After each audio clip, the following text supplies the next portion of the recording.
Welcome to day 86 of the Seeker's Guide to Soul Contact. The theme for the day is on settling on the name. Now keep in mind, this continues the theme of the last lesson where we introduced the idea of picking a name for the higher part of yourself. This will help establish a thread to make it easier to contact your soul or your higher self, or sometimes called your Christ self. Some will be concerned about naming the higher self when they are not sure if they are correct. But the important thing at this point is to pick a positive sounding name.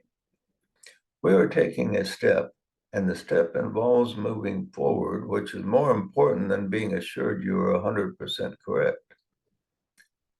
So wouldn't your higher self be offended and unresponsive if you called it by the wrong name? The answer is no. To understand, let me ask you this question. Have you ever had a nickname or known someone who did? As long as the name sounded positive, then using the name was no problem, was it? If one has a good nickname, he will respond to it just as he would his real name. Sometimes a person will like his nickname more than his real name. Babe Ruth is a good example. His real name was George, but he had no problem embracing his new handle. Ronald Reagan seemed to enjoy his two nicknames of the Gripper and Dutch. Theodore Roosevelt didn't like the nickname Teddy, but he did like a lesser known one of Colonel. So those who wanted to get on his good side used that name. During President Franklin Roosevelt's era, the initials of his name, producing the nickname FDR, became more popular than his real name.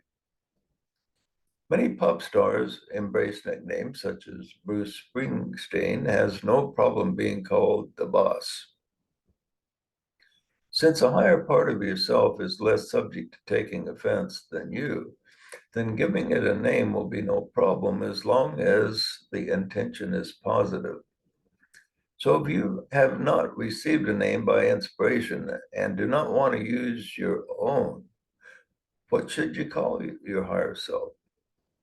Well, you could call it Jesus or Christ or Jesus Christ, since it shares the Christ consciousness. In fact, many revelations where seekers feel they encounter Jesus are merely encounters with the higher self. If you're into Eastern religions, you could pick Buddha, Zoroaster, Krishna, or some other hallowed name. On the other hand, you could pick a common name such as Tom or Bill or Mary or Susan, if the female side is preferred. You can even use something descriptive that is not normally a name, such as Holy One, Beloved, or Holy Spirit. Any name will work as long as you see the name in a positive light.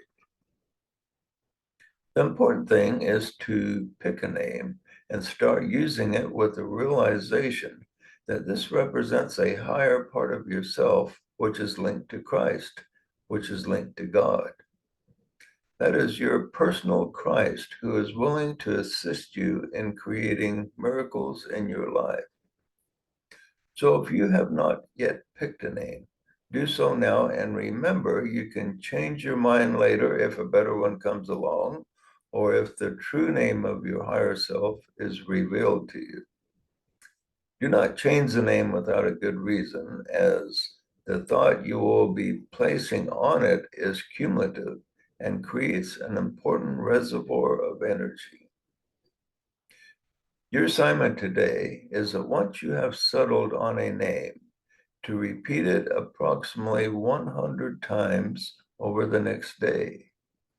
Each time you say it, visualize a master soul hearing it and responding. You can repeat it in a whisper or out loud while you're walking, driving, sitting, or at your desk, watching TV, etc. Making these many repetitions should be easy. Visualizing getting the attention of your higher self will be the biggest challenge. At the end of the day, after you have finished the repetitions, say the name one more time with the greatest expectation possible. Sit back, relax, listen for this answer. What do you wish of me? Feel that answer coming from your higher self. And end with this affirmation. A great soul is waiting for my call.